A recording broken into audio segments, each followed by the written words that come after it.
Saddle up your horses.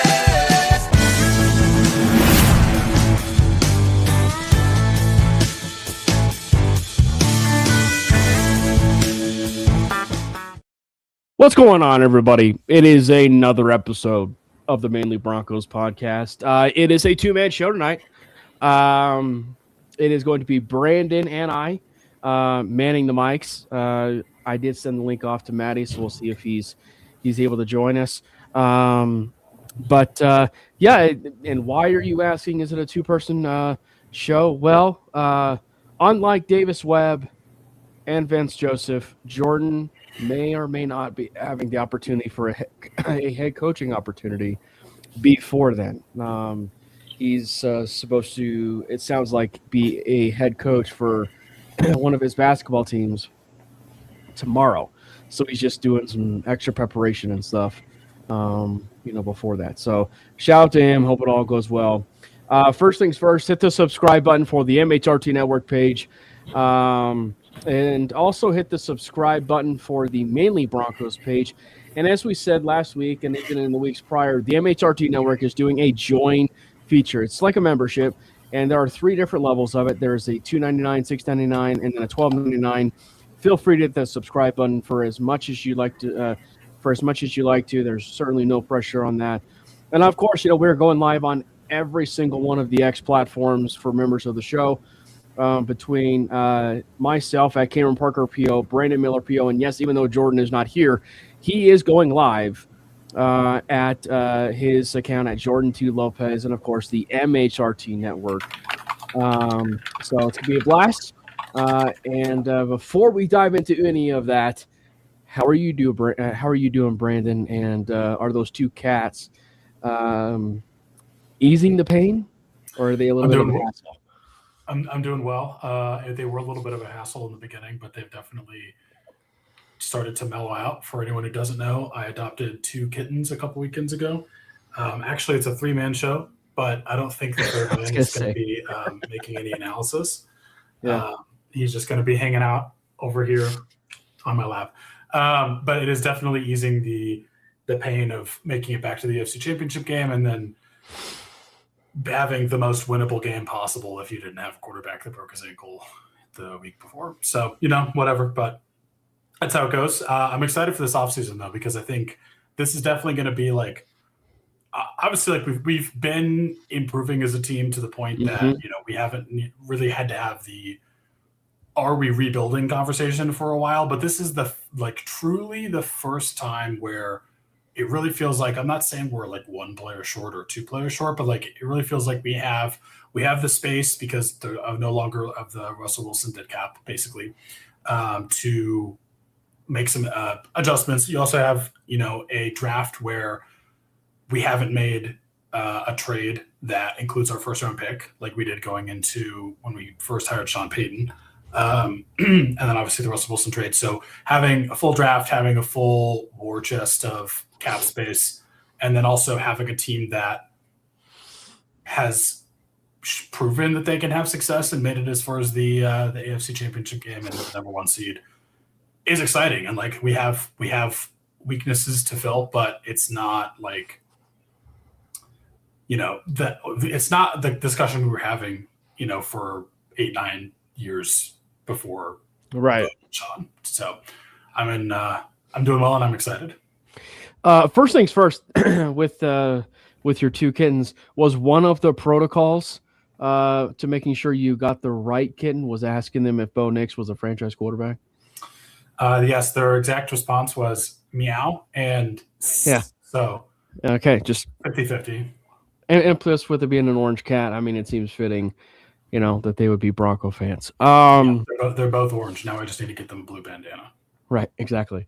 So as Brandon kind of alluded to, right around this point in time, you really kind of begin the first stage, when you kind of do content and stuff like that, maybe aside from you tease it during the season and stuff like that.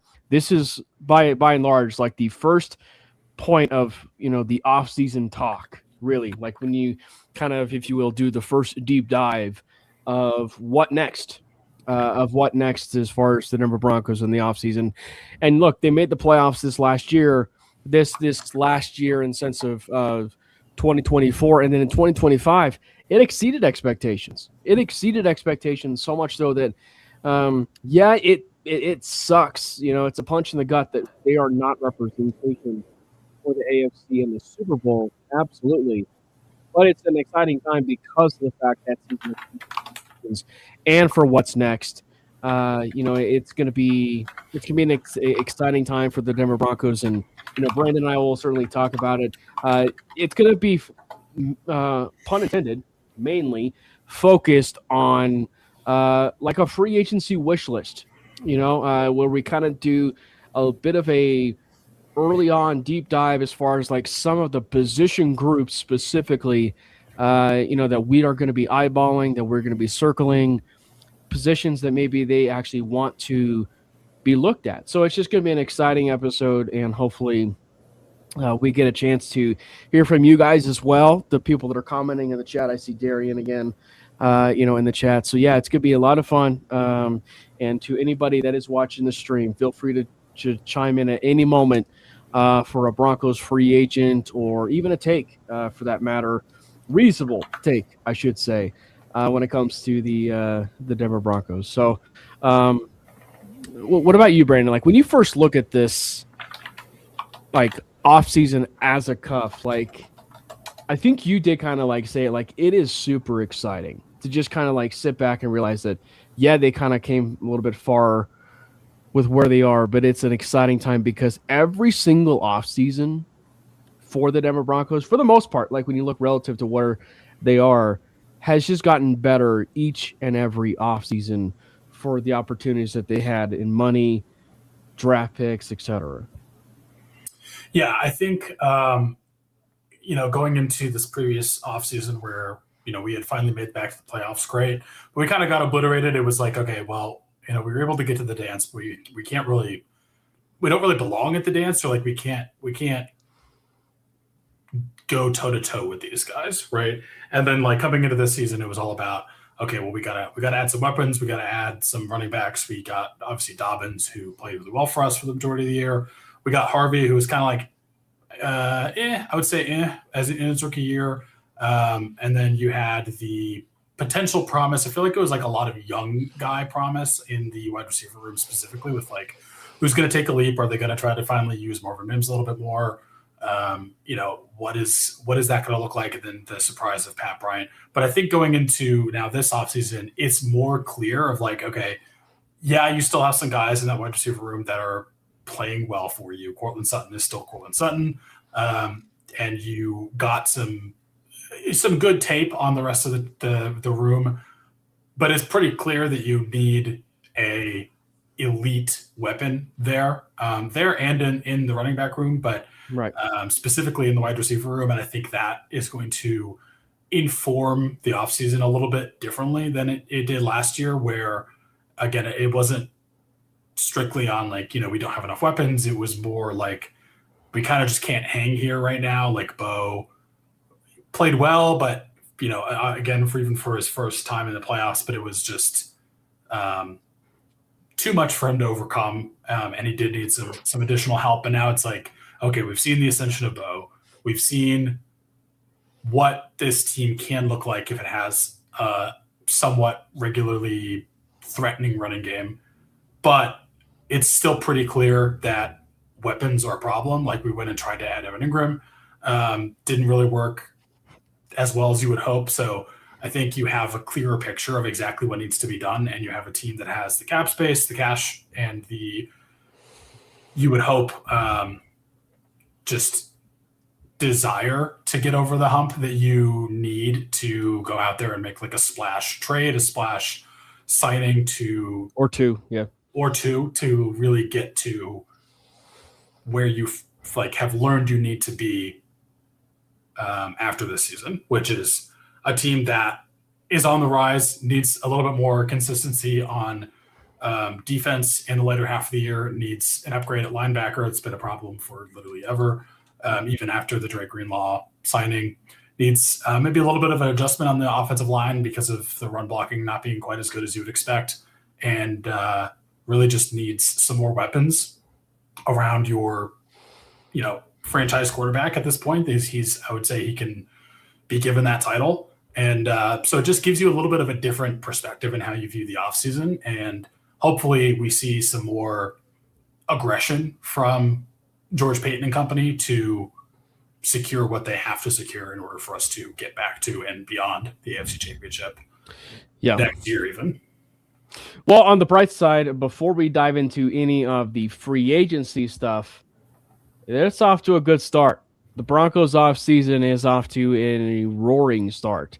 And why do we say that? Because 2 of the 3 coaches are moving on forward, meaning on the staff currently. One was a staff member I think you and I wish they held on to, but instead, as kind of became the expectations, of what went on in this offseason, the Buffalo Bills, I guess, just decided to be like, well, if you can't beat them, just steal some of their staff members. And so the Buffalo Bills ended up hiring, not 1, but 2 in terms of staff members. They ended up poaching Pete Carmichael, and then they ended up taking, unfortunately, the person that Brandon and I have always kind of liked since day one, and that would be Jim Leonhard as their defensive coordinator. Kudos to him, though, for getting that defensive coordinator job. But as far as, if you were to really kind of ask a lot of Bronco fans, Brandon, if they had the actual likelihood to keep 2 of the hottest head coaching candidates in a particular cycle that had 10 head coaching jobs, I think we kind of would laugh at you, knowing the fact that there were 10 head coaching jobs and both Vance Joseph and Davis Webb are still in the building. Yeah, that's surprising for different reasons, I would say, across both of them. Just to touch really quickly on the loss of Pete Carmichael and just the Bills poaching job in general. I didn't know about the Jim Leonhard news. Actually, I don't know how I missed this. I literally didn't know about that until today. I mean, I've been busy and I've had my hands full with 2 kittens, but that really sucks. I would say, even though we lost Jim Leonhard, Pete Carmichael, I don't really see as, he was with Sean since, umpteen years ago with the Saints. He's kind of been his right-hand man. But I think that keeping Davis Webb, like of all the things that could happen, you tell me we lose Jim Leonhard, but we keep Davis Webb. I think Davis Webb staying was definitely the best case scenario. Like, if you're going to keep any of these guys, you got to keep him, because based on everything we've heard, like the relationship between him and Bo and just like his impact on the offense can't really be overstated in terms of like how valuable his presence is and how much he really like is a part of Bo's development and Bo's ascension in this offense. So if you have to lose Jim Leonhard, okay, that sucks. I mean, I would much rather have kept them. And honestly, I would rather that Vance got a head coaching gig and we were able to promote Jim Leonhard. But, keeping Davis Webb, I think, is by far the most important. So I'm happy there. The thing that sucks is, like, if he does take over play calling duties, which we can talk about, and I don't know if that's in the cards or not. I feel like there's kind of just been that one report of like maybe Sean's going to give up play calling duties, and then people have talked about, why would Davis Webb take this job if it didn't include that, or at least like a discussion of that being in his future. It's a valid point. Like I think that it's probably more likely than not that he takes over. Yep. What could that look like? I don't know. Could that be an improvement? Could it be a step back? We'll see. But if he does, and if it looks like it did this year, and even if we take a little bit of a step forward in Bo's development in this offense, he's going to be gone next year. Like, straight up, Davis Webb's going to be head coach next year. So you're only going to have him for 1 year, which sucks. But an additional year of continuity, especially going into, Bo's 3rd year in the league, which is pretty critical if you ask me. I mean, obviously everyone talks about the sophomore slump and the kind of jump he didn't year 2, which he didn't have a sophomore slump, but like year 2 kind of being what it is. But like year 3 is really when you start to get into like the groove of who is this going to be, like what kind of quarterback are you getting? Because you also have on the other side of the spectrum, like you have the CJ Strouds where they look incredible their first year, Right. and then they kind of just fall apart within the next couple of years. So, having that continuity for year 3, I think is going to be really important. Unfortunately, I just don't think Davis Webb's going to be here for more than another year, but having him for another year is great. I mean, we thought he was leaving this offseason and he didn't. That's the thing. And so I think it's such a fluid situation that when you look strictly at the jobs and everything, obviously you alluded to it, perfectly in the sense that he had like, I think it was US Stadium said that they had 4 jobs lined up with an offensive coordinator type position, with him basically having full autonomy of the offenses and everything that was at his disposal, and he decided not to come to those teams. Thus begging the question, is he going to be a play caller? In regards to him even taking a head coaching job this next cycle, for me at least, and just looking at the whole entire package, I don't know if there's a full confidence that he will even take a job in this next cycle, right? Because the idea is there were 10 jobs available, 2 of which, maybe even 3, were the ideal, or 4, if you will, were like the ideal jobs if you're an offensive coordinator or even if you're a head coach that you probably would have wanted to have, and 2 of which were places he came from, the Buffalo Bills and the New York Giants. And he did not take a job as offensive coordinator with the New York Giants, which I thought was very interesting. And then obviously when Joe Brady kind of got promoted and hired, if you will, it kind of became, well, he can easily go there, but it just kind of became, well, we all kind of know in terms of calling plays and that sort of thing. But just those 2 teams in particular are the ones where I'm just like, man, there might be something, at least on the surface, of where Davis Webb, if he's not going to be having a job in 2027, I don't know if he's going to have a job in 2028. That's just on like the surface of it. But you're right. If he goes out and has a really good year with Bo, it's going to be really hard to not see him be a hot head coaching candidate, at this point. And frankly, it would also suck just from a Broncos point of view, because let's just say the team is marginally better, and this is kind of like an underlying point of the whole play calling thing. It isn't so much about play calling in the sense that you are going to almost let that Webb is going to be designing his Webb's offense, right? Like he's not going to be designing his offense. It's just about like play calling from the Sean tree. Now, I think what'll be interesting is how much autonomy will he have to maybe do some wrinkles off of that. In terms of some of these little play sets or whatever, maybe even screenplays, do some sort of like play off of that, which might end up being something that might be a little bit more creative, but just an attachment off of that, I think will be a little bit interesting. But no, it's going to end up being Sean's offense. And I think that the part that we all have talked about that I think is going to end up being probably the biggest positive and why him staying is the biggest thing. Look, Bo has done a tremendous job picking up Sean Payton's playbook, right? Like you and I can kind of like agree with that. Like he really has done a tremendous job in terms of picking that up. However, when it comes to the lingo and the actual verbiage of the said play, which includes possible substitutions, it is so lengthy. So if you can get someone that's a voice in Bo's ear that can maybe shorten down that verbiage, that will only help matters going forward in terms of the play clock and getting out there so that it is, 15, 16 seconds, maybe even 20, so that things are out there quickly and that Bo can be able to diagnose the defense, which, we all know that like if you have that much time, it's going to be better for both, specifically just from that standpoint. I mean, I love the positivity between both you guys thinking the Webb's going to stay long term. I don't know if I agree with that. I mean, I would love for him to. I don't know if he is or not. It's just.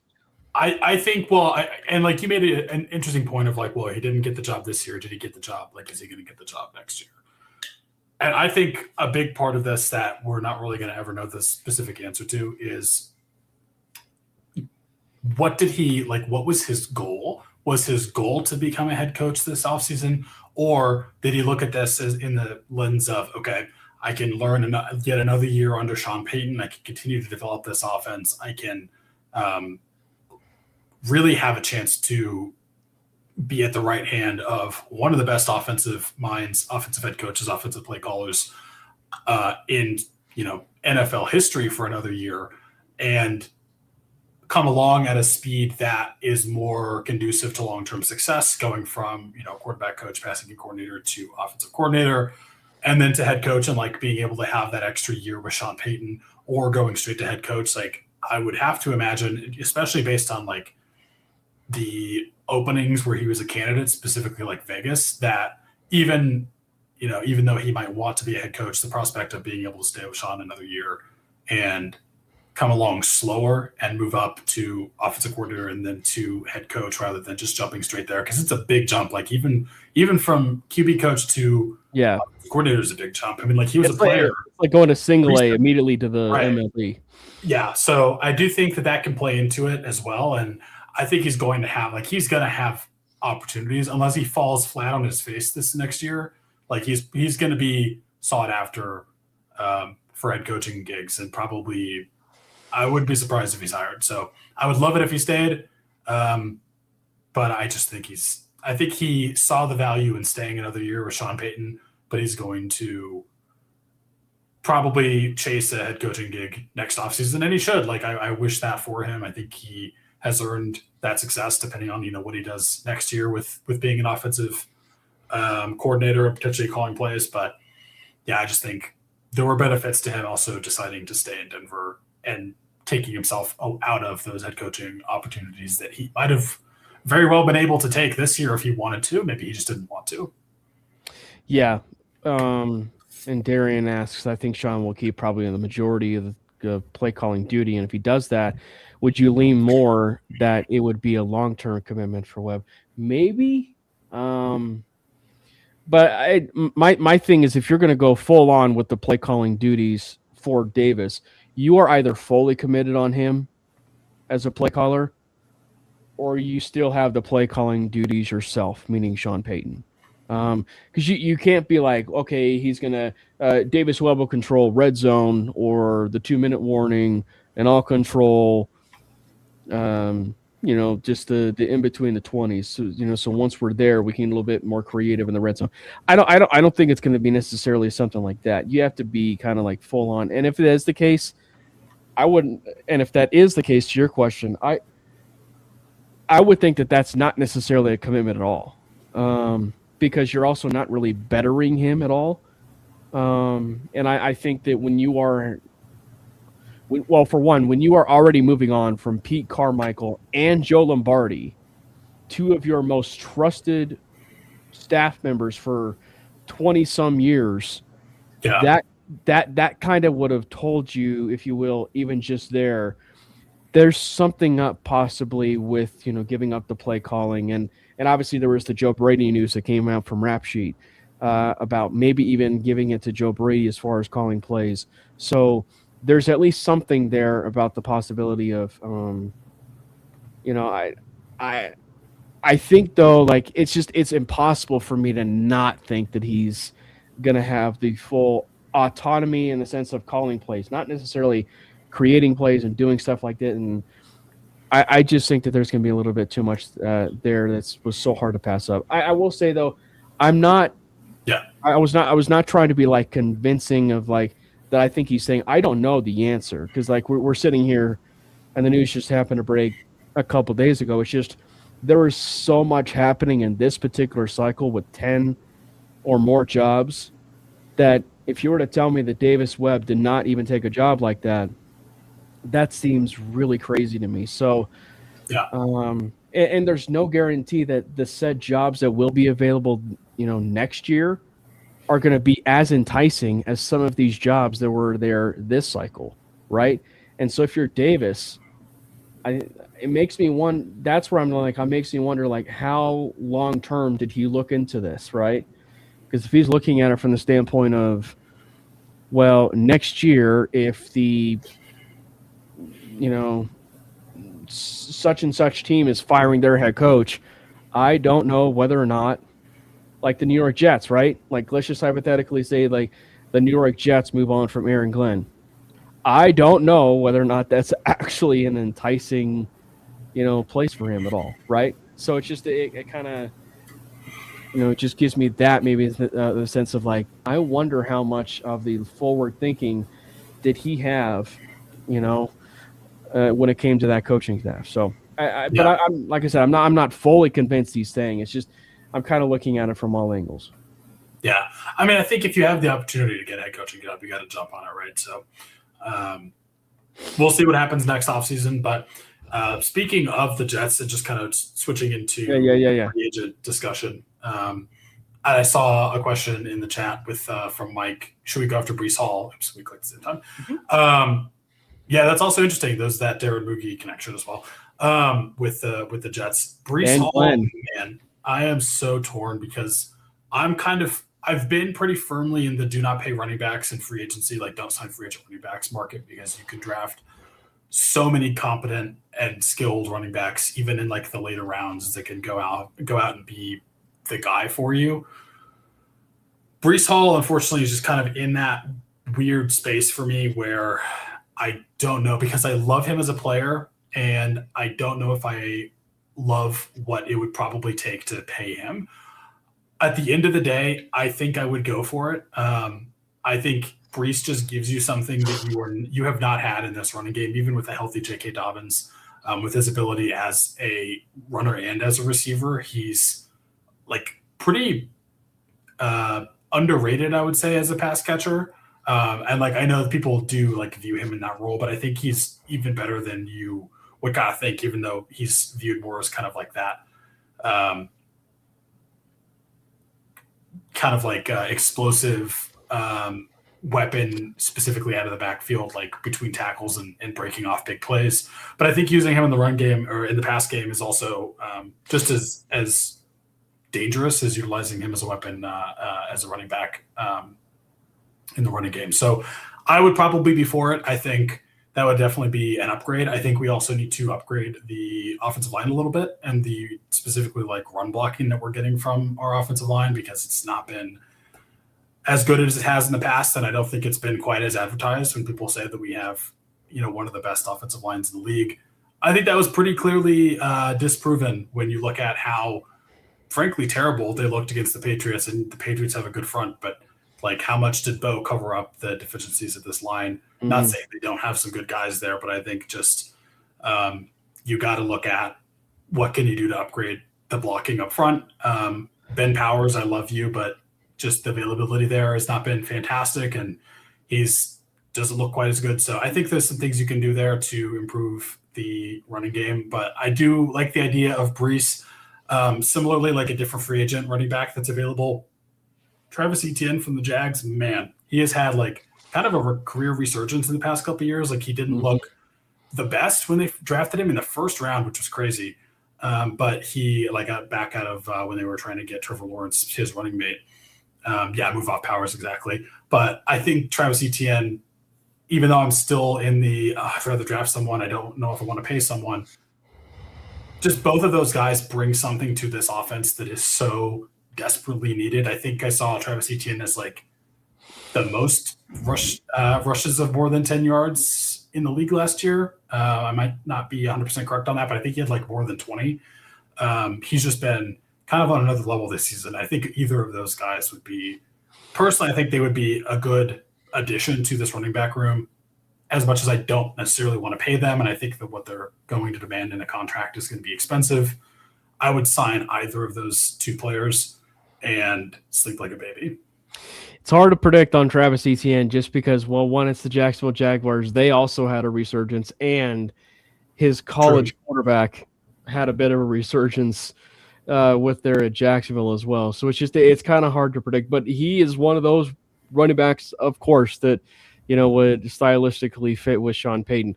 I was going to say, I do think he would be cheaper than Brees. Is the other reason that I would be interested in him. But, I agree. Before we do talk a little bit more about the free agency, let's touch on the Vance Joseph thing. Just because that was like the last staff member, right? So I want to ask you this, because obviously we were posting the Davis Webb thing, right? If there's anything that could probably lend itself to the idea that is Vance Joseph the Sean Payton's next Dennis Allen, where he's here for almost a long haul, or a rather long, career, if you will, with the Broncos, I probably would say that Vance Joseph is the most likely to be staying long term than Davis Webb. So how confident are you, knowing the fact that Vance Joseph, who won associate head coach of the year, is actually going to be staying in Denver long term after this? Long term, well, so there's a couple nuances that go into this. Like long term, I don't think it's possible to answer that question, but I do think, given the state of the NFL, it is, and I'll explain what I mean by that. It is more likely that we're able to keep him for maybe as long as we want. And unfortunately, I think the reasoning for that, and this has been a pretty hotly debated topic in recent memory, but the NFL seems to have I would say, Rooney Rule problem. And the reason I say that is I do think it's too easy to just check a box and say, well, we satisfied the Rooney Rule. We interviewed Vance Joseph. We interviewed XYZ coach, right? And I think that really is a disservice to some of these guys that are really a good candidate, but I don't think that they're viewed as a good candidate. I think that, again, I'm not in the room, I don't know, but I think that it's too easy to, again, view the Rooney Rule as like a check mark to check off on a clipboard and just like, well, we satisfied that, and not actually take that candidate seriously. And that really sucks. That really sucks for Vance Joseph. That sucks for a lot of these coaches that absolutely deserve shots in this league to be a head coach. And if you look at the hirings this year, especially some of them that are questionable to say the least, it's very white. We'll just say that. And it's not necessarily a topic we bring up much on this podcast, but I do think it is worth talking about, and I do think it is unfortunately a problem.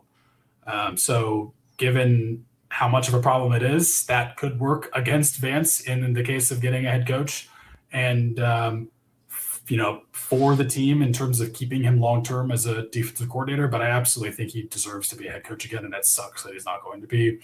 I'm not saying for sure that was why he wasn't hired. I don't know that. I just think, like, given what we know about just I would hesitate to even say nuances of that rule, because there are no nuances. It's literally a check mark. Flores is the other one. It just is sad, and it sucks, and like they got to do something else, because there's a lot of coaches that are getting passed over for head coaching jobs that absolutely deserve to be head coaches. Vance Joseph is one of them. Do I love him as a defensive coordinator that I want here for the long term? Yes, I do. Like, I'm torn, because there seems to be an issue in the past couple of years, and I've talked about this before, where towards the later half of the year, when there's more tape on the tendencies that he goes to, the defense has kind of fallen apart a little bit, and that could also be a skill issue in terms of like just the lack of talent that we have in certain areas of the defense, unfortunately. And I'm really specifically pointing at linebacker. I love Alex Singleton, but he's just not the kind of linebacker we need right now. And then Dre Greenlaw not being as available as you would hope. And then us having those injuries at the safety position, like obviously that all plays into it. But I love Vance. I want him to stick around if we can. But I think he deserves to be a head coach, and I was hoping that he got a head coaching gig this offseason for his sake. but also so we could promote Jim Leonhard and not lose him to the Bills like we just did. I'm just surprised that he didn't end up getting that shot, and I think he deserves it. I just think that Bronco fans at times have to be careful. Not saying you, Brandon, but I was just like, because like when you ask them, should Vance get a head coaching gig, it also kind of turns into yes, because he's definitely deserving, and then you kind of ask it, in the sense of, well, should he return as Broncos defensive coordinator? And you're like, so like. So no, let me rephrase that. I do want him to be our defensive coordinator. I think that there's improvements that can be made. No, and again, I'm not saying you, but it's just like we have to be really careful about that because it's like because it's like when you have a conversation of like he's definitely deserving to be a head coach, right? But he's not deserving to be coming back, and returning to, our defensive coordinator. I see what you're saying. That's a great question, and what I mean by that, and I think this is where it gets a little bit more nuanced. And again, it's not you, Brandon. It's just I know, but I think this is a good discussion to have, because that is a good point. Being a head coach and being a defense coordinator are two different things. Like being a head coach, obviously you want a guy who has a good defense, and like especially if that's the side of the ball you're hiring him from, you expect them to be good on their side of the ball. Like that's how they came up, and that's that's their resume, so to speak. But the reason I think Vance deserves to be a head coach is not because he's a good defensive coordinator, because he deserves genuinely seems to be a good leader and a good person that the players and the team can rally around and enjoy playing for and play hard for. Like that's one thing you say about Vance, even when he was our head coach and he seemed like he was a little bit in over his head. The players played hard for him. They wanted to play for him. They love him. He's definitely like the textbook definition of like a player's coach. If you look at if you like, to look at quote unquote players coaches, look no further than Vance Joseph.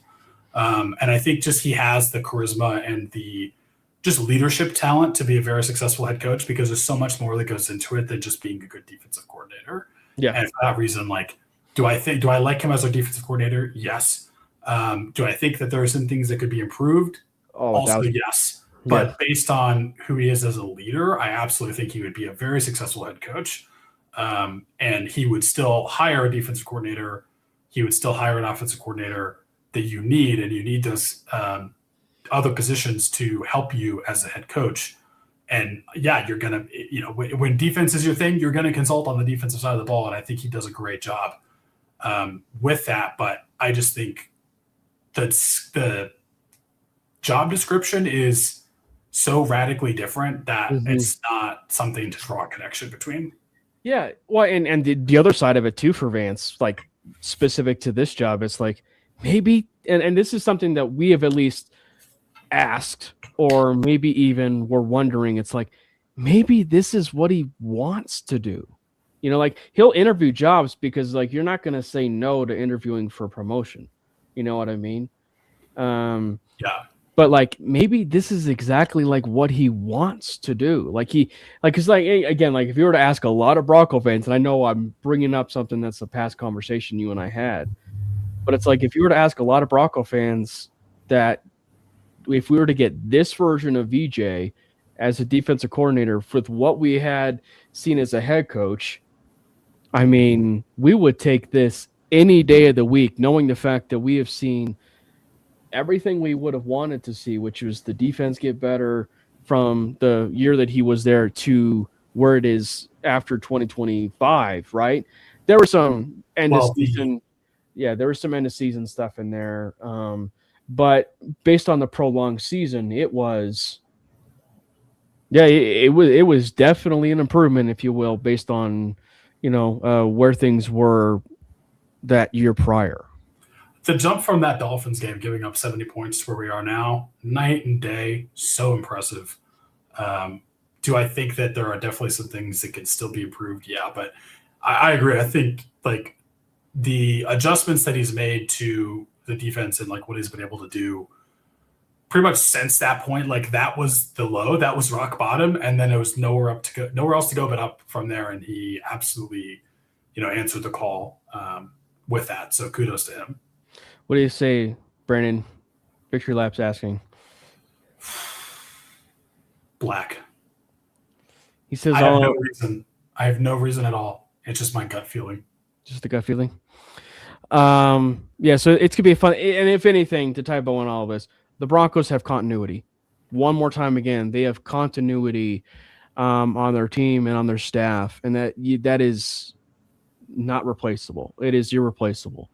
And it is very valuable to have that kind of continuity. Okay, going forward with NFL free agency, and we'll dive a little bit more into the Breece Hall conversation. Yes. Well, what do you think? What do you think of Breece? Like, do you like the idea of Breece Hall?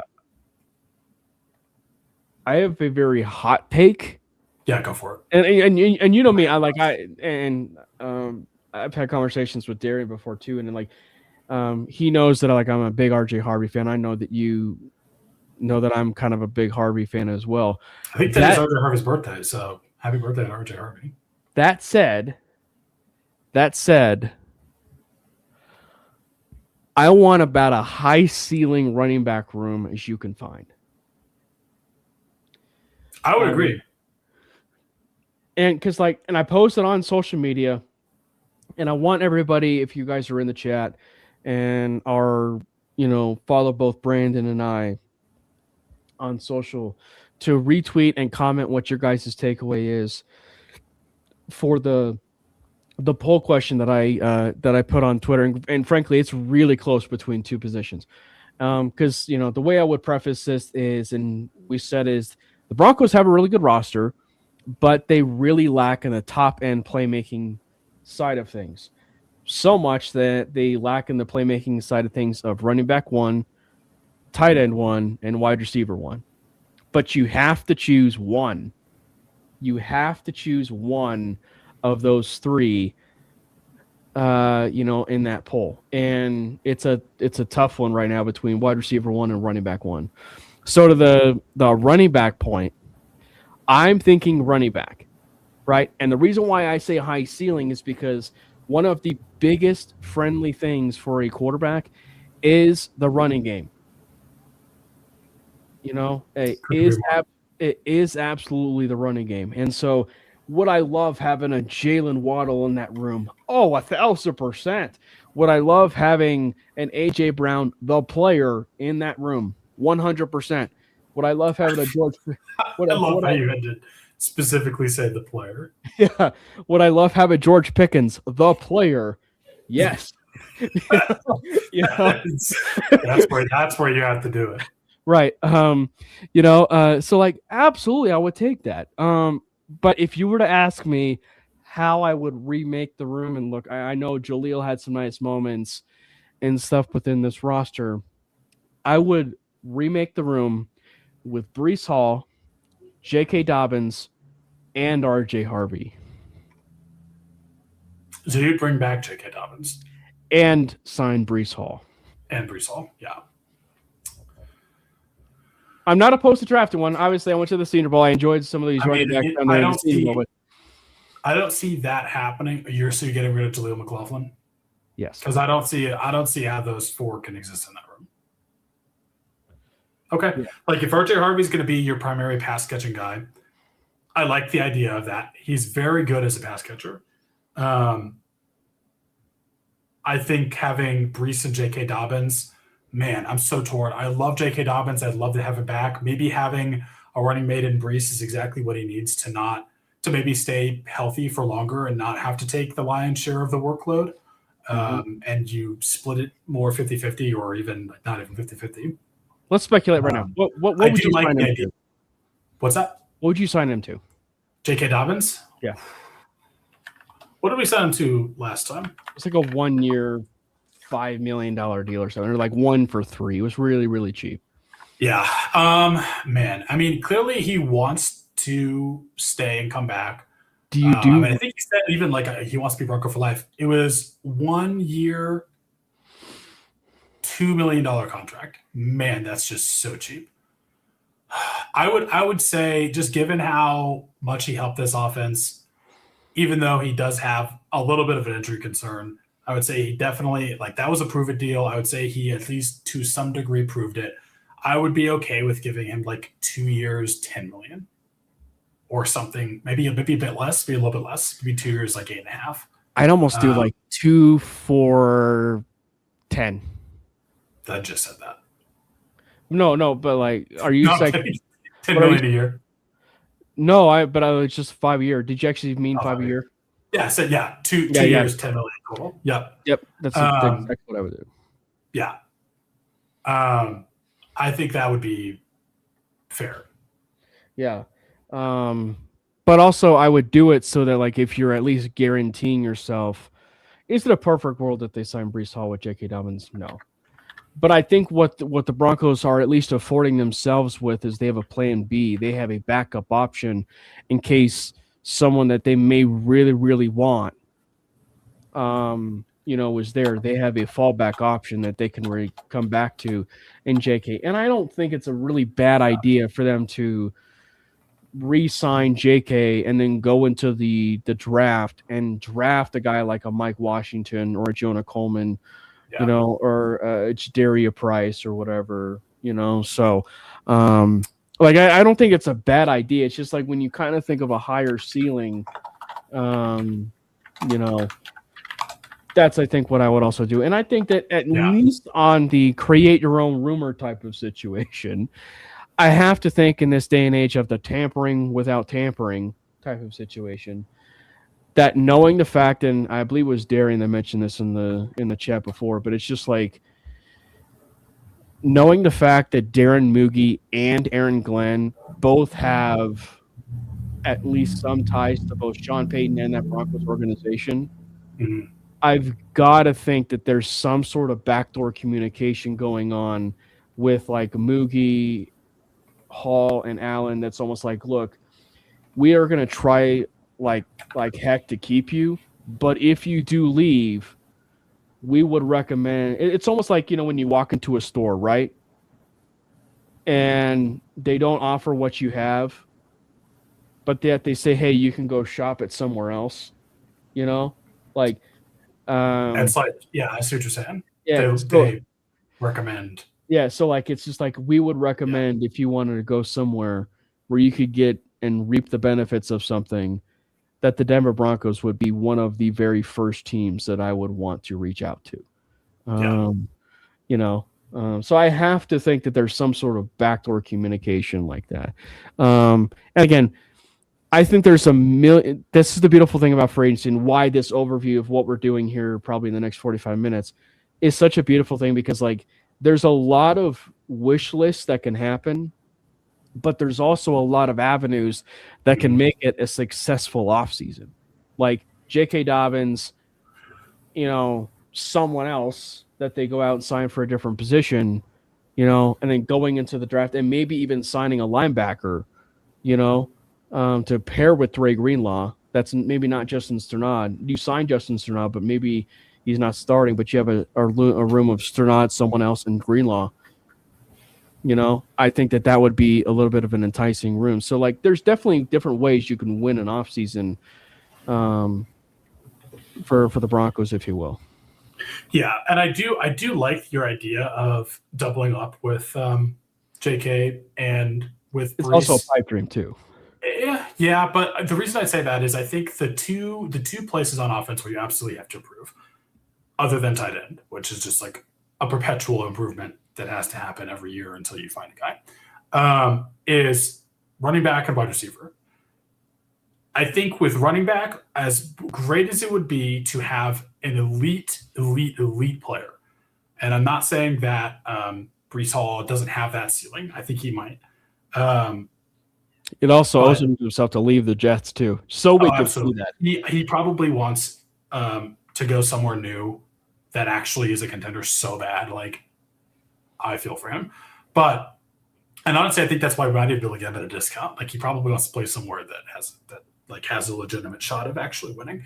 But what reason I was kind of getting into, wide receiver versus running back is I think of the two, what you can get in free agency at running back is going to give you enough to field a rushing offense that is going to help Bo and is going to be, has the ability to maybe be top 10. Is it going to be top 5? Probably not, but I don't think you necessarily need to be. But I think if you're going to try to get a game breaker somewhere, you want to get that at wide receiver. And I think when you're talking about the free agent draft class, I don't think there truly is a game breaker at wide receiver that is available. Right. Other than George Pickens, but you probably just don't want George Pickens. Like, you don't want that drama and just like what he brings to the locker room in a bad way.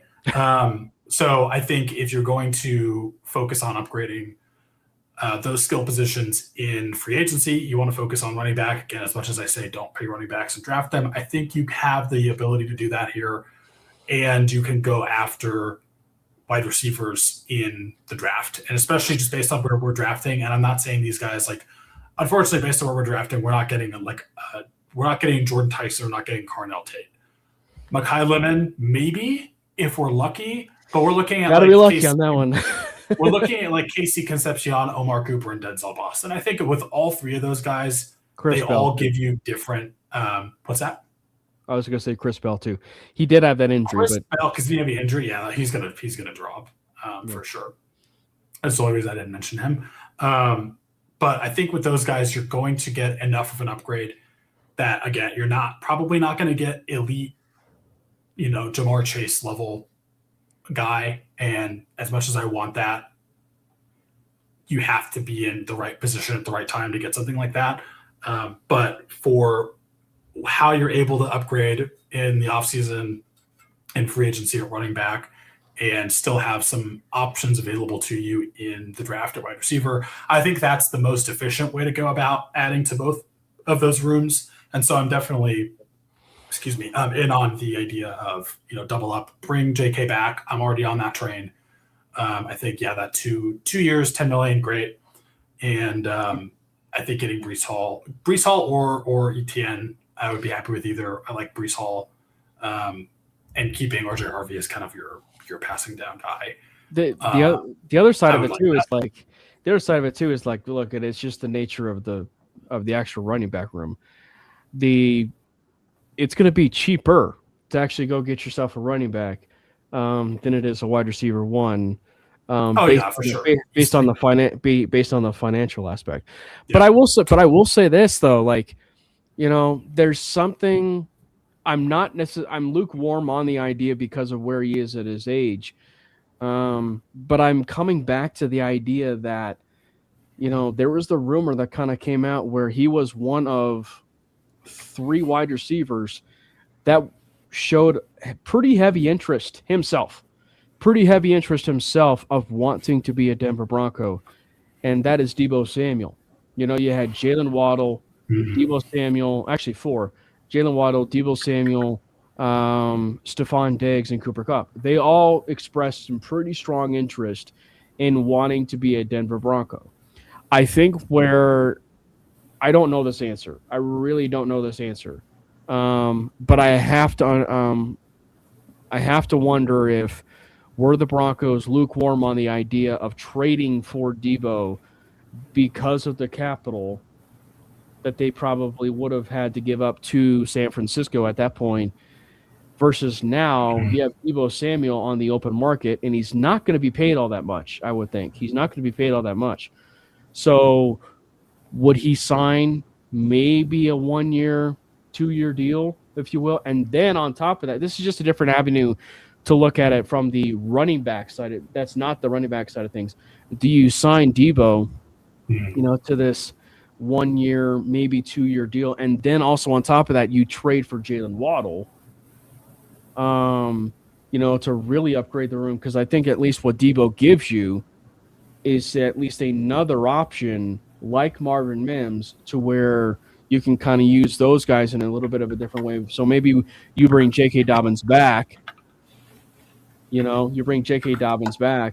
you start working through a little bit of some different packages of Deebo and Marvin and, in some different areas to where you at least have the impact of the running game and passing game with either Deebo or Marvin. It's just the way that I'm kind of like, like I said, I'm lukewarm on the idea, but just given the fact of Debo's versatility and everything that he does add, I have to think that maybe as a free agent, the Broncos are at least trying to see if that's a possibility. I don't, like I said, I don't know if that is, but it's one where I'm kind of like wondering, will they be?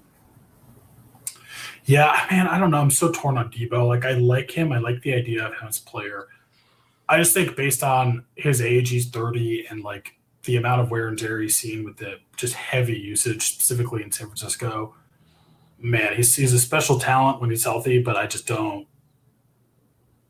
I don't know if I love the idea of like you're talking about adding him and using him in that running back role.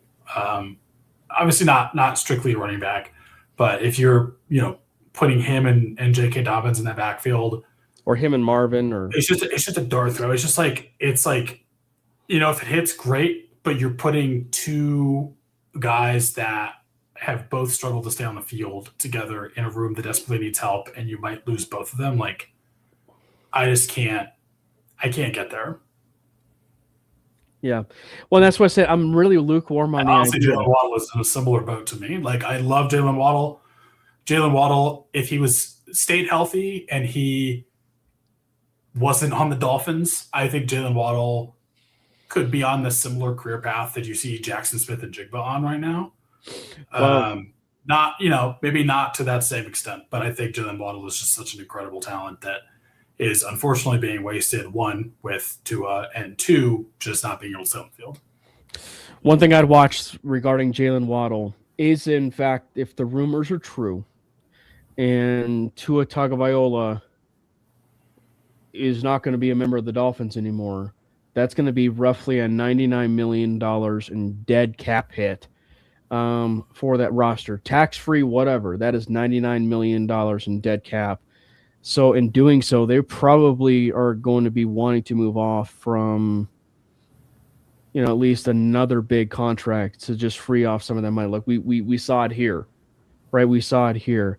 And given the fact that, we can take on at least a contract in Jalen Waddle, I'm very interested in the idea that Jalen Waddle is going to be a little bit more of an option.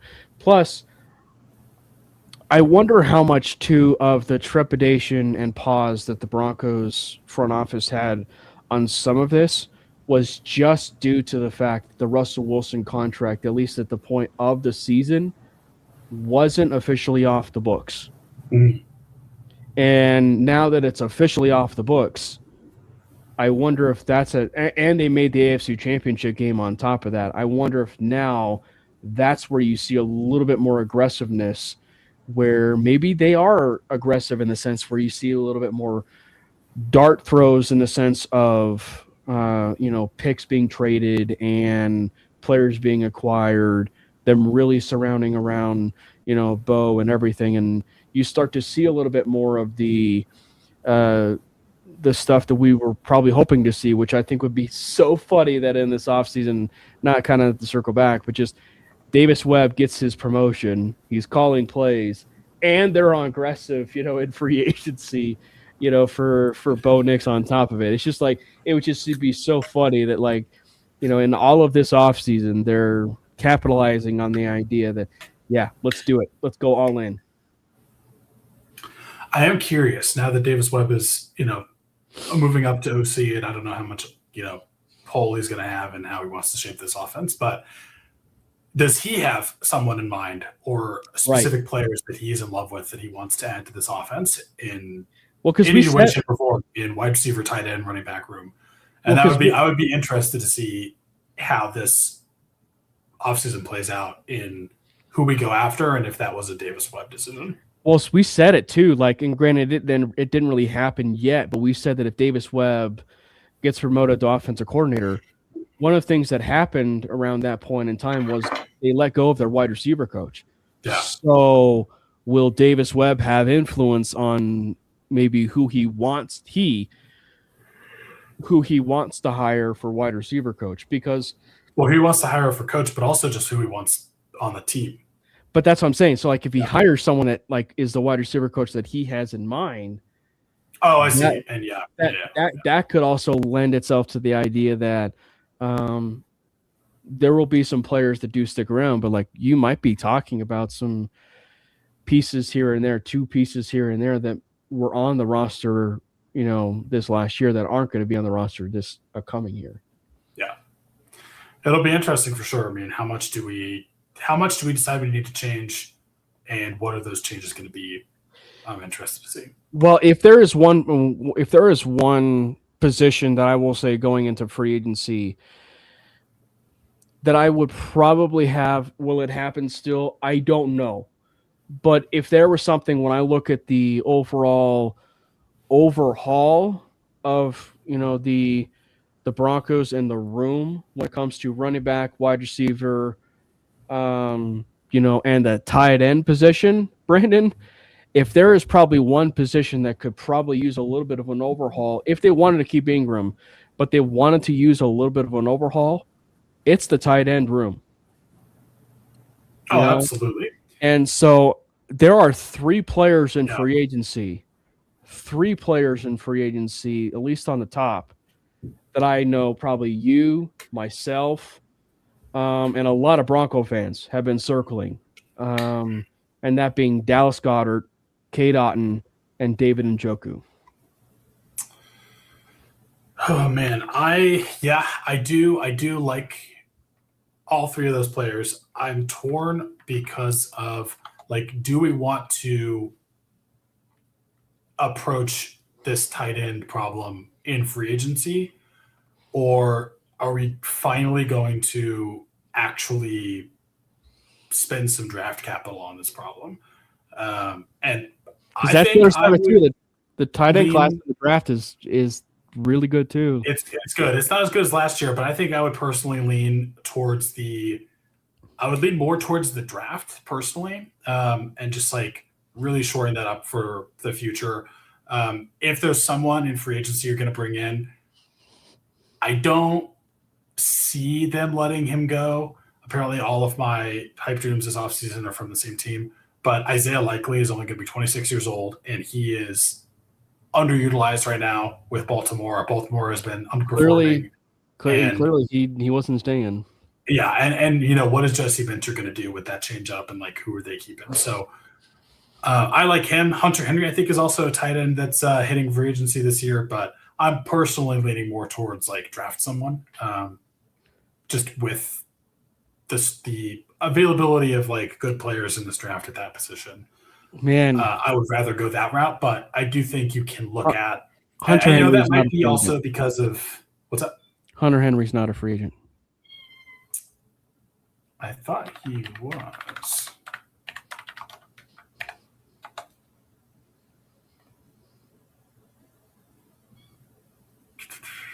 When did he sign that deal? Oh, it's next season. Never mind. I was a year too early. Yeah. Although they could cut him with only $2.5 million in dead cap if they decide to do that, and he is also 32, so it would be a stopgap. But I thought that was the season. Anyway, regardless, I would rather go the route of the draft anyway. It's just an interesting class. It is a really interesting free agency class.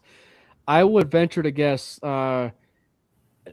if I was to predict and kind of look into this tight end room, I have to think that Evan Ingram is at least on the roster, but the question's just going to end up being, the tight end. Ingram's probably going to fall in line to maybe being a tight end too.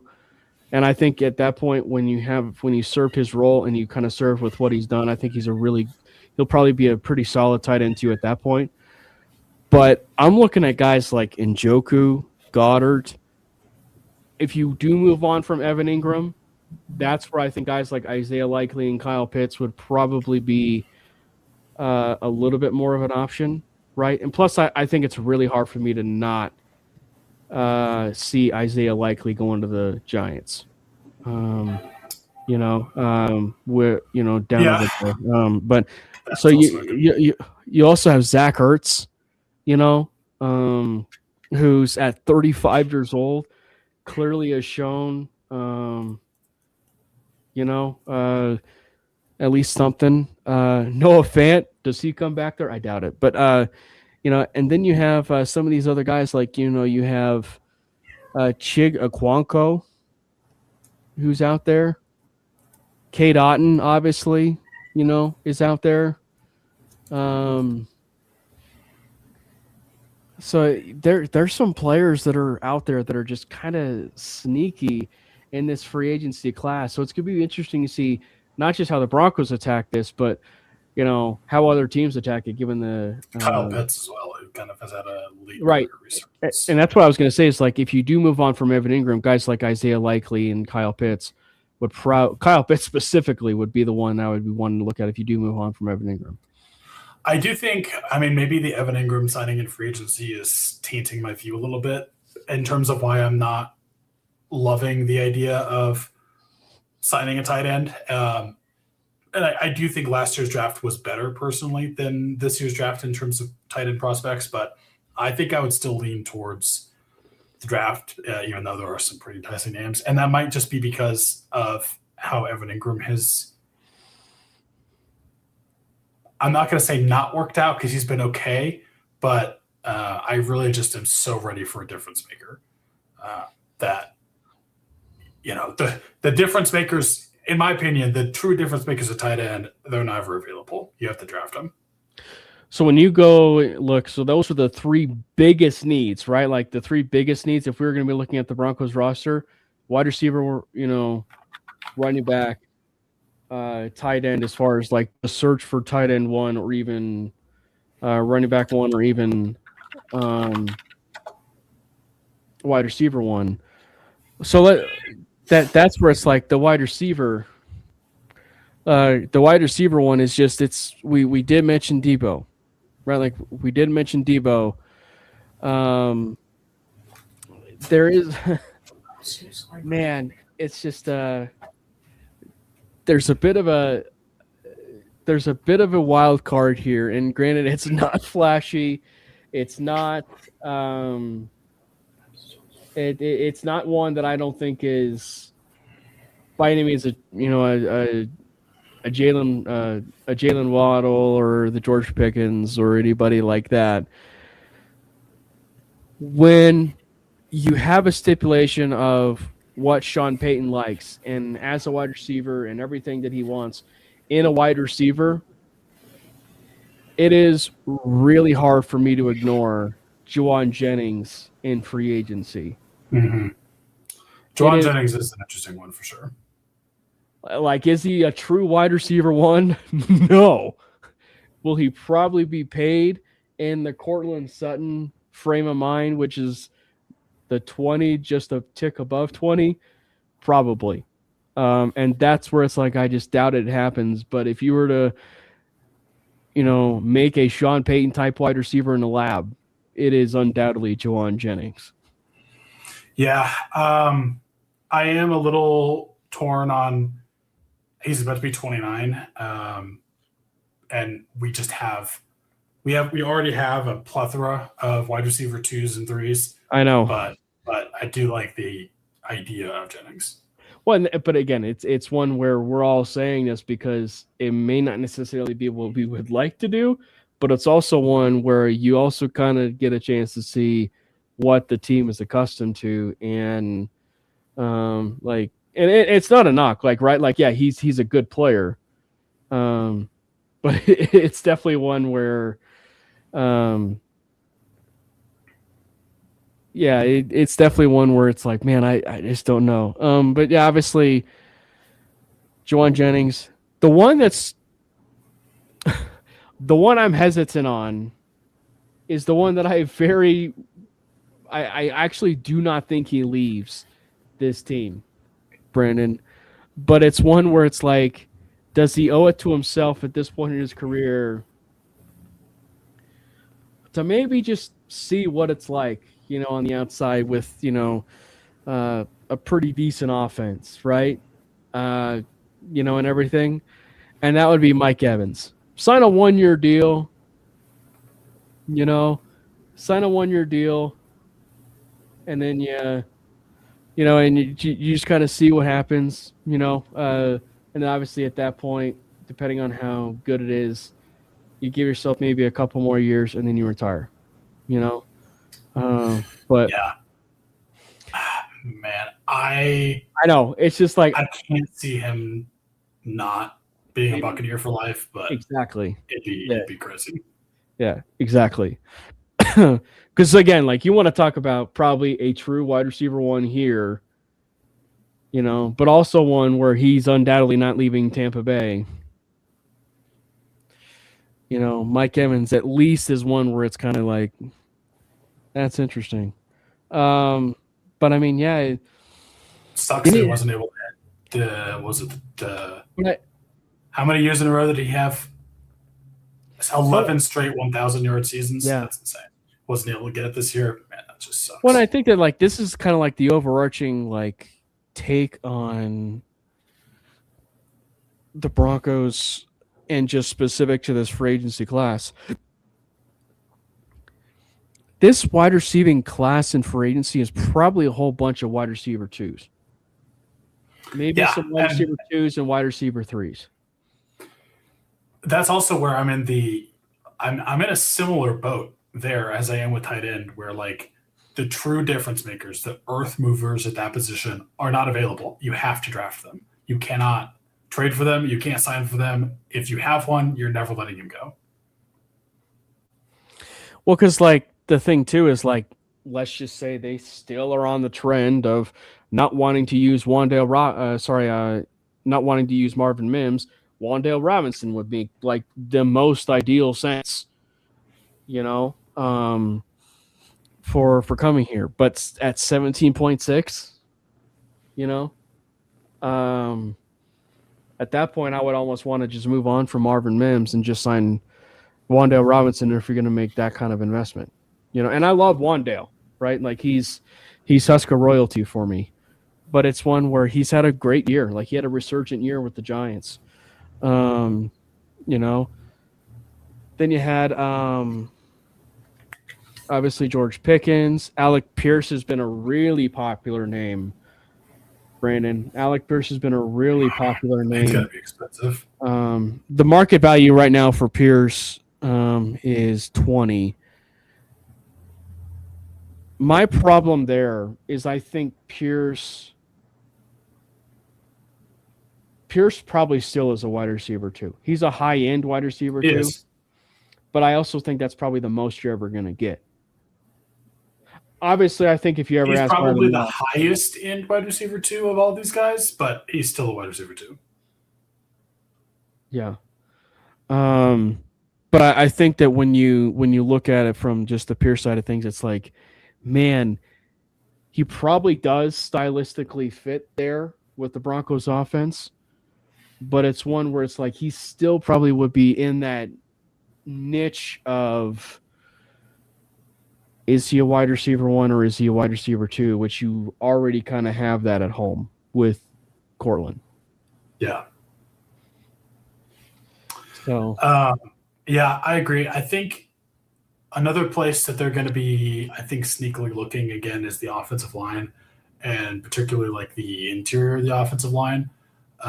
He's a little bit older, but Wyatt Teller from the Browns is a free agent this year, and I can't imagine wants to spend the penultimate years of his career in Cleveland, where you don't know what's happening. They still don't have a signal caller.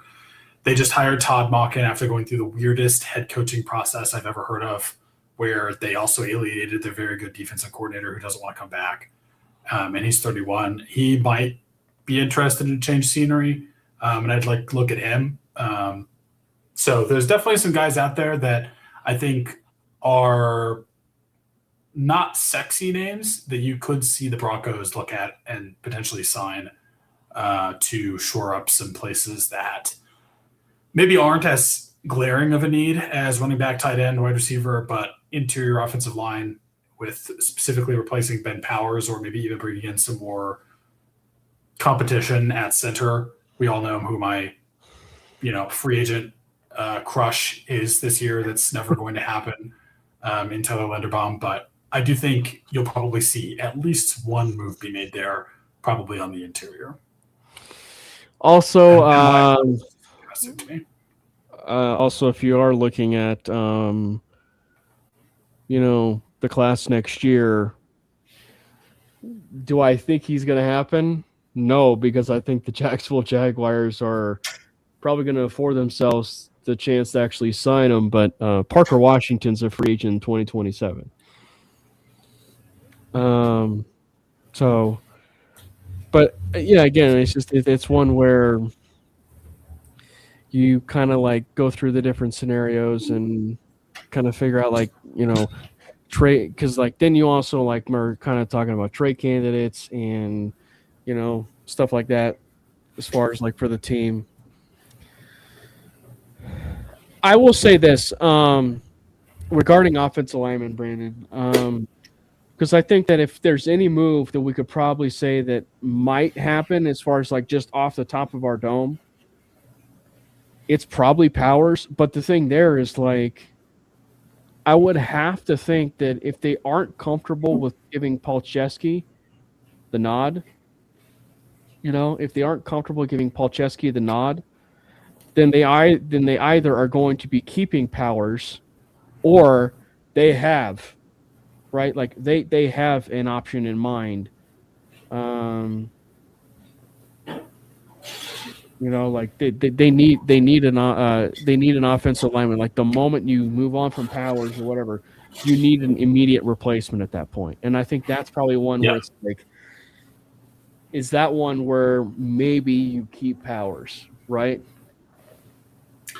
I do agree there. I think, if you don't keep Powers, you're immediately in the hole and need someone pretty badly, unless you really believe in Palczewski, but I think they like him more as a swing guy.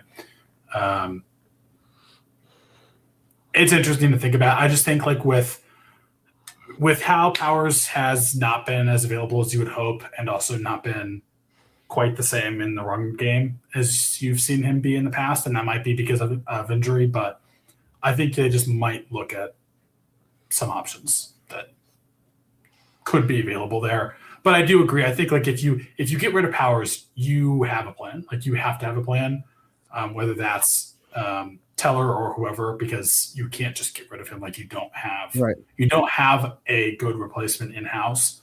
Could you upgrade on the free agent market? Sure, but you have to know that that's happening before you decide to move off of Powers for sure. Yeah, exactly. And you can even keep Powers. Maybe they even keep Powers as a swing guy in depth. I don't know.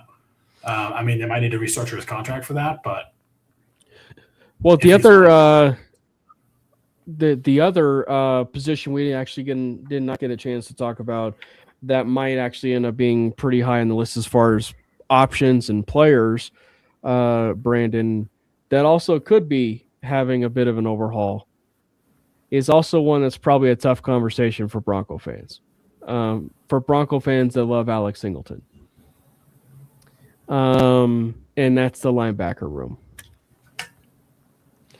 I got to think Dre Greenlaw is here. And then the question's going to end up being, do you have Sternad come back with a little bit of a pay raise and you actually start him? Or do you go into free agency and you dip your toes into the idea of Frankie Louvu, Bobby Ukarike, Jordan, sorry, that's just 2027. My bad. Demario Davis, who clearly said that he was a free agent. Matt Milano from Buffalo. It's a free agent. Obviously, there's the familiarity of Caden Ellis and Jonah Ellis. I think a lot of people are going to be looking at that one. Quay Walker. Obviously there's Devin Lloyd. Devin Lloyd is going to be Devin Lloyd and Quay Walker are the cream of the crop for sure. Yeah.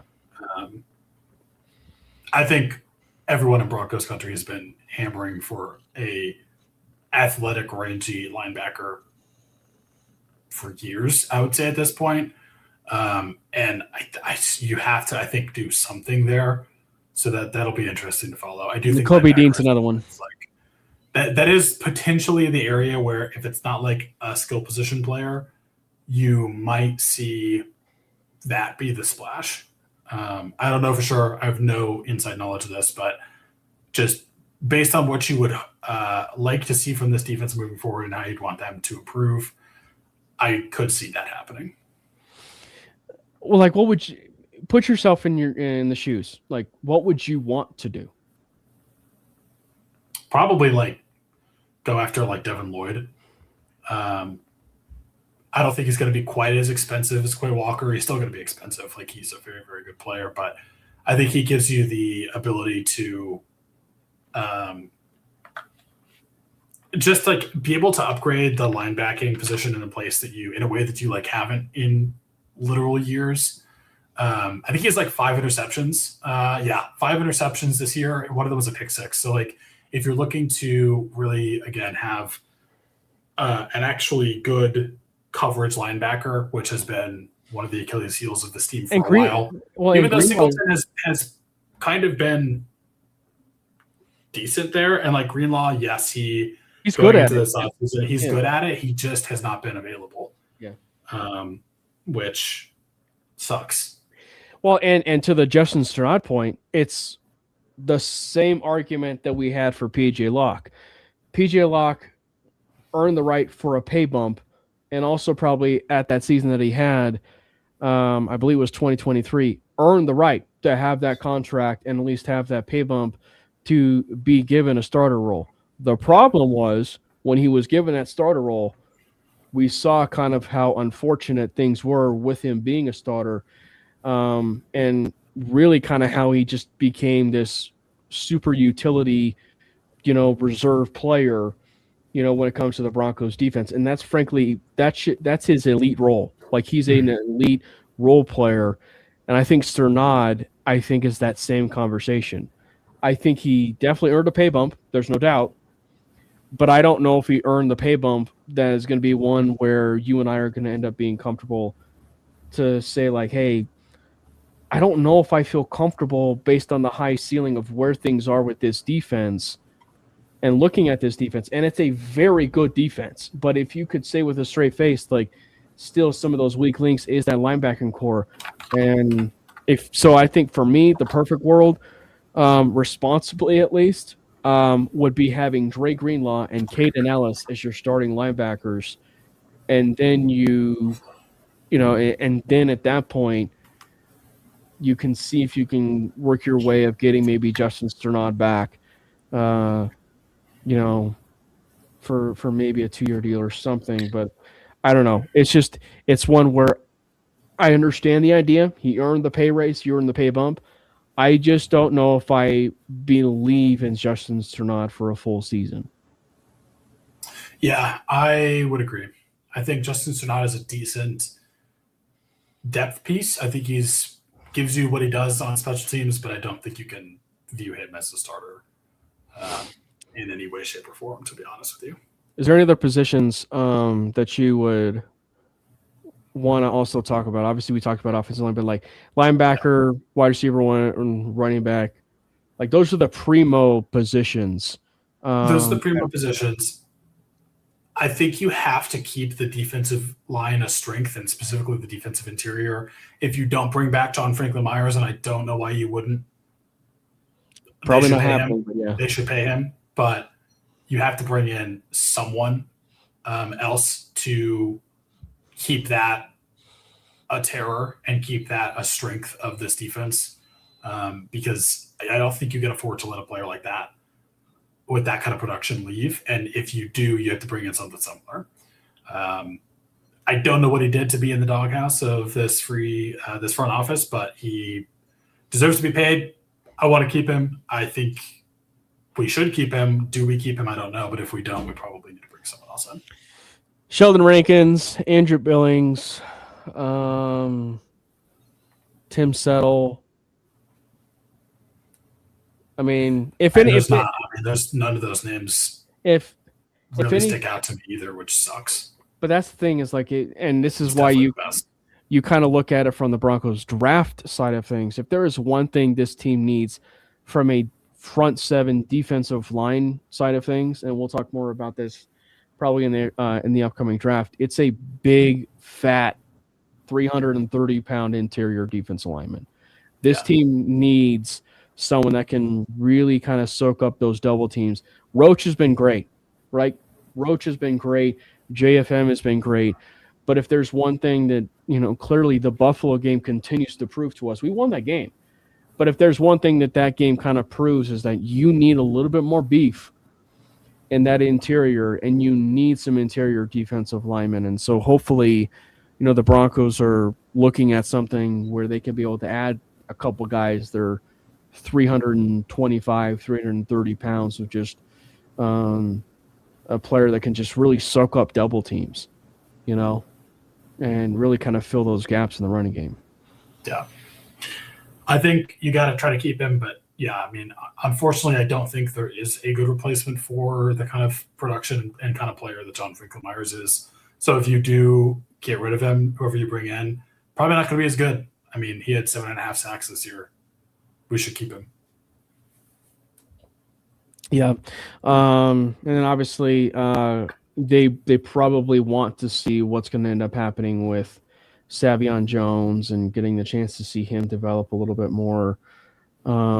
Maybe we see some more Jordan Jackson. I don't know, but so certainly something that I think the Broncos, from a pure continuity side of things, have always, at least at this point, have been really good on the side of familiarity and continuity.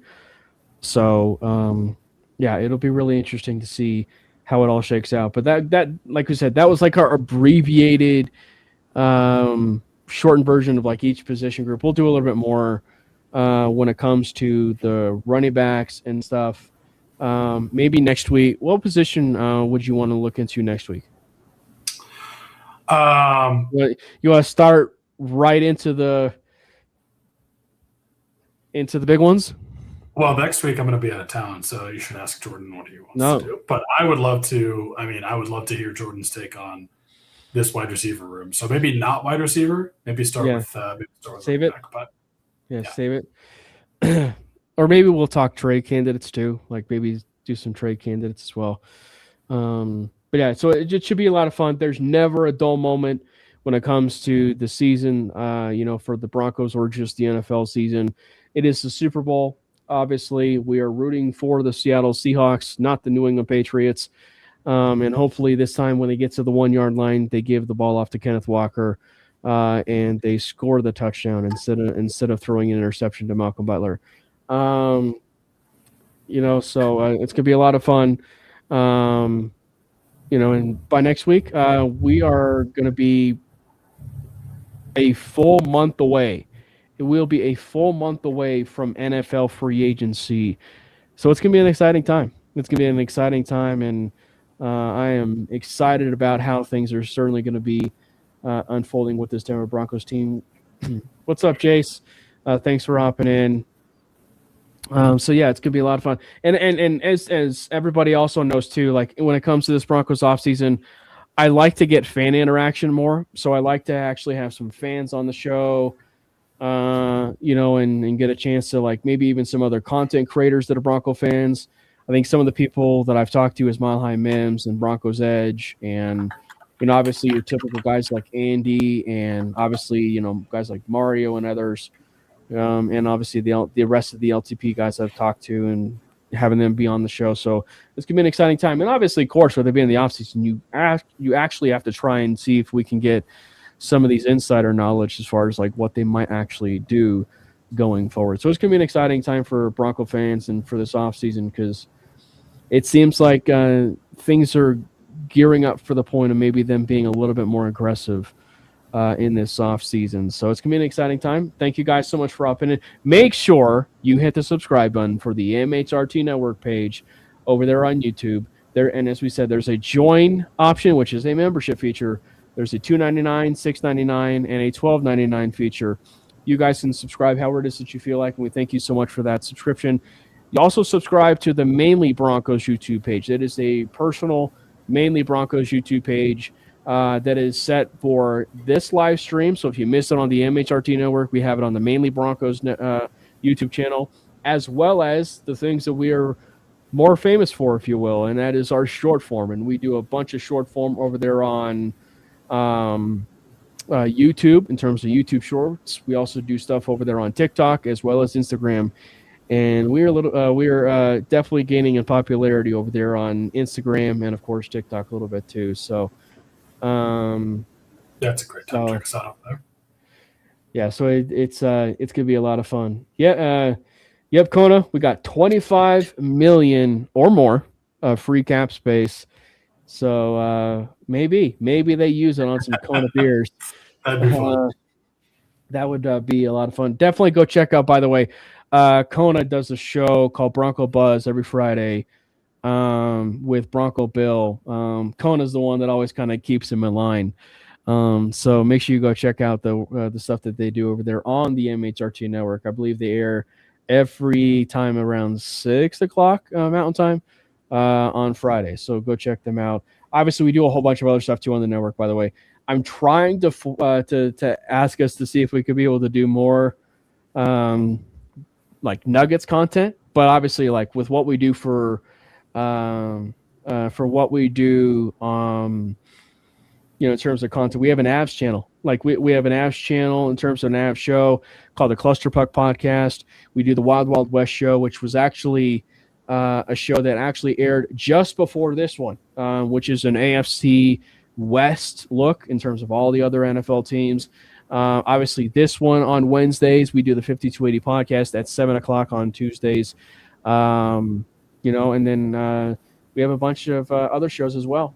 So it's going to be an exciting time, obviously, for this offseason. Thank you guys again for hopping in. Hit the follow button for both Brandon and I at Brandon Miller PO and at Cameron Parker PO. Hopefully Jordan can be there next week. See you guys next time. And without further ado, God bless Bo Nix. Let's go Broncos! God bless Bo Nix! Fast lane when I pass in the street, bag of money in the passenger seat.